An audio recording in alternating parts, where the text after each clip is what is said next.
For a deeper dive into the U.S.-China relationship, we are joined by Bonnie Glaser, Managing Director of Indo-Pacific Program at German Marshall Fund. Bonnie, thank you very much for joining us. Firstly, let's talk about that first conversation since last November between the two leaders. I mean, what did you make of the timing and also the overall tone of that call? Well, the two presidents, when they met last November, did agree that they would have a phone call this spring, so it should really come as no surprise. The timing is interesting because it comes not only just before Treasury Secretary Yellen's visit to Beijing, but there will also be a working level meeting between the U.S. and Chinese militaries that will take place in Honolulu to discuss operational safety between the two militaries. And that has not taken place for some time. And of course, we are about 6 weeks out of just before the inauguration of a new president in Taiwan. And Taiwan is an issue that, of course, is always central in the conversations between Presidents Biden and Xi Jinping. So this is an important time, I think, to have a touch point between the leaders. And they, of course, expressed their concerns about many issues, but I think also emphasized their shared interest in trying to maintain stability in the U.S.-China relationship. Bonnie, I want to ask you about the concerns that were raised on that range of issues. Some are old, some not so old. Taiwan obviously is there, South China Sea, but I want to touch on North Korea because I know you specialize in particular in that issue, on that country as well. It was bromance during the Trump administration. It's gotten a bit more, if you like, tough now with war games resuming between the U.S. and South Korea, for example. Do you sense, any willingness to consider a different way to solve these problems now? Well, I think the only new factor in the Korean situation is Russia's tighter relationship with North Korea. Apparently, Beijing is concerned about Russia's incursion into that particular relationship. The Chinese have long seen themselves as the dominant country when it comes to relations with North Korea.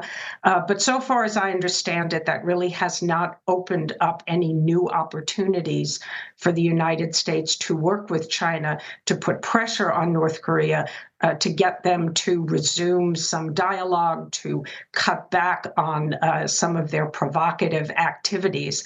This is in part probably due just to the persisting mutual distrust in the U.S.-China relationship. It is really hard to argue that the U.S. and China have today converging interests on the Korean Peninsula because the relationship has become so intensely strategically competitive. So this whole idea of Joe Biden's, of simply picking up the phone and talking to Xi Jinping is more a bit of a wish and fantasy than reality? Oh, definitely not a fantasy. The engagement is important. There are common interests. I don't think today North Korea is really one of them, but the two leaders want to sustain the dialogue between the two governments on a range of issues. There's diplomatic, economic, financial, military, commercial. We have these newly created, some of them are resurrected after a time of dormancy, engagements between the two countries. As you noted in your report, there is common interest on climate change. There is also common interest on resolving debt distress among developing countries. The two leaders share an interest in expanding people-to-people exchanges. So definitely not fantasy. And both leaders understand that the differences in this relationship have to be managed. Neither of them really want to see conflict. And I thought it was quite interesting that Xi Jinping, in the readout of his engagement with President Biden, talked about the need for peace, stability, and credibility. These are three new ideas put together by Xi Jinping of principles that should guide the relationship. Speaking of what President Xi said, Bonnie, he also had a remark on the relationship beginning to stabilize. But however, he did acknowledge growing negative factors as well. I mean, what are the prospects for warming ties between the two sides following this phone call? Well, I think they will continue cooperation on counter narcotics. This is something that Xi Jinping and Biden agreed on last November. This is the flow of fentanyl precursors, chemical precursors that go to Mexico and then end up as fentanyl in the United States. There is an agreement to talk about the risks of artificial intelligence. And so I think that we will see gradual engagement and perhaps more areas of cooperation. But then there will be the areas of difference, and those just simply have to be managed. Taiwan is one. It's a long-standing issue.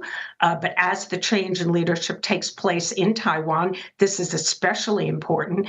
And then the South China Sea. And I would say that the issue of the Philippine operations of trying to resupply their Marines on Second Thomas Shoal and China's aggression against those resupply operations, this has become a very prominent issue between the United States and China and was apparently discussed between Biden and Xi Jinping today. Bonnie, one issue that China often cites is this whole idea that DC is trying to contain the country. The Biden administration, we know, wants to make a distinction between decoupling and de-risking. And, Joe Biden actually made this point about advanced U.S. technology not being used against America. I mean, does China accept this distinction at all, in your view? I don't think that China accepts the distinction, but Xi Jinping obviously raises his concern, and Biden continues to provide his explanation. President Biden emphasized that the U.S. will take necessary measures to protect its national security, that the United States is not seeking to limit trade and investment as an objective. Now, of course, that may be to some extent a consequence of some of the actions that are being taken, but decoupling is not the U.S. objective. It is de-risking and diversifying. And we do have to probably continue to have those conversations, and perhaps China will not be convinced of U.S. intentions, but nonetheless, it is useful to have the two leaders have an exchange of views, see where they disagree. Bonnie, this call comes ahead of that first U.S.-Japan-Philippines summit next week, right, with President Xi Jinping cautioning Biden that the Taiwan issue is a paramount red line. How do you perceive Xi's apprehension, and what are your expectations for the upcoming trilateral meeting? Well, there's no doubt that the Chinese are uneasy about what they see as the formation of anti-Chinese coalitions. I don't think that's exactly what the U.S. is doing. It is supporting its own interest. It is talking with like-minded countries, and in this case, allies. The Philippines and Japan are close allies of the United States. They have met before, and there are many common issues that they have. I think protecting global supply chains is certainly one, but I think that there will be conversations about China as well and about security in the overall region, in East Asia, in the South China Sea and the East China Sea and the Taiwan Strait, and the reassurances that Biden gave Xi Jinping was certainly not that China would not be discussed, because, of course, they will be on the table. But these are not intended to be anti-China coalitions. And we've got several diplomatic engagements on the horizon between U.S. and China, like visits of Treasury Secretary Janet Yellen, Secretary of State Antony Blinken to China as well. Could we expect much out of those discussions? What will you be looking out for? Well, first, I would say there will be visits in both directions. We're also having some Chinese ministers that will be visiting to discuss trade and then later on climate. So these are continuing engagements through the mechanisms that were created last year. I think that one of the main messages, which President Biden raised today, but also Secretary Yellen will discuss, is Chinese industrial overcapacity and the global economic consequences of that spreading overcapacity into various markets around the world. We don't know whether the Chinese will take that on board and limit what looks like is going to be a flood of products to markets overseas. There will be discussions that Secretary Yellen will have about countering illicit finance, and about drug trafficking and fraud, and again, as I said, climate change, also work to bolster financial stability. So there are potential areas in which we will see progress. I don't think it will be any breakthroughs, but I think that engaging with the Chinese on these issues over time, hopefully we will make some progress. Bonnie, thank you. Your points are very helpful in helping us understand the issues.